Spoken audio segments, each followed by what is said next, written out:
Today's Trade Talk, we welcome in Ben Nicholson-Smith of Sportsnet.ca and co-host of At the Letters podcast. Hey, Ben, we know the Blue Jays have some needs. What is Ross Atkins' primary focus right now, do you think? Well, from what I hear, it's pitching. The Blue Jays described as very active in the pitching market around baseball. They need relievers, and starting pitchers, too, would be a bonus. I mean, they were at least on the periphery of the Luis Castillo talks. I've heard some people suggest that they were involved on Frankie Montas, too, before he went to the Yankees. But at this point, you know, the bullpen has to be a consideration. That has to be a priority for this team because they're a good team right now, and they're playing great. They've won 12 of their last 15. They're really making a strong push right now. But to get through 4 rounds of the playoffs, that's another story. So they really will need some help, and the bullpen is a priority for the Jays as they go into that final day. Do you think that there is a Jays trade out there that no one sees coming?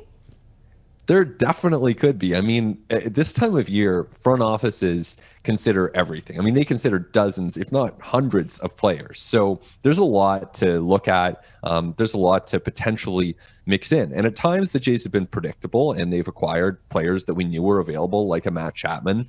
And at times they've surprised us. I mean, even this time last year, Jose Barrios was someone that was known to be available. But given where the Blue Jays were at, they weren't necessarily expected to be as aggressive as they were. So this is a team that in the last couple of years has acquired a lot of big-name players, some of whom have been under the radar, like maybe a Robbie Ray or a Marcus Semien, who had bigger seasons once they got to Toronto. And then you also have players like George Springer, who were just stars that they paid top prices for. And of course, that's free agency. It's a little bit different than trades. But the Jays have been very aggressive at the past couple of deadlines, adding significantly to their team, both in 2020 and 2021. So see no reason to believe that this year would be different, especially when they have such clear needs on this team and the prospects to go out and get it done.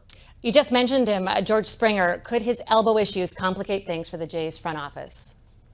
I think without a doubt they are. And really now the question is how much? We've seen Springer, so over the weekend he missed a couple of games with that right elbow soreness, and he's missed now 3 of the 9 games that the Blue Jays have played since the second half resumed. So clearly he's not 100%.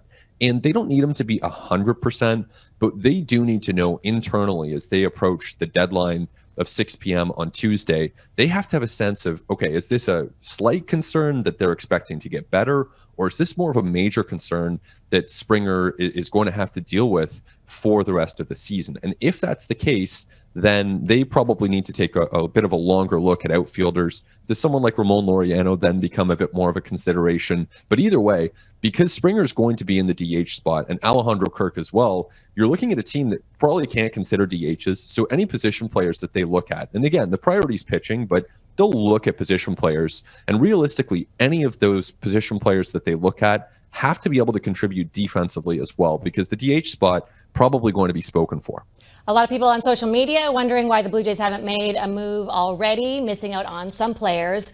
There is still time, though, so the over-under. How many moves do the Jays make before Tuesday's 6 p.m. Eastern deadline?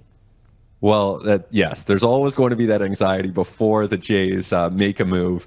Certainly, their history suggests that they'll be busy. But to answer your question, I think that realistically, a good over-under would probably be 2.5 because I see them making multiple additions. I don't think it's just one. I see them making multiple additions. So, you know, clearly, I would bet on 2. Now, do they get to a third deal? That would be a busy deadline, in my opinion. So we'll see if they have another deal in them. Certainly, they're considering a lot right now, weighing a lot of possibilities, and with the expectation that they'll add to this team before the deadline.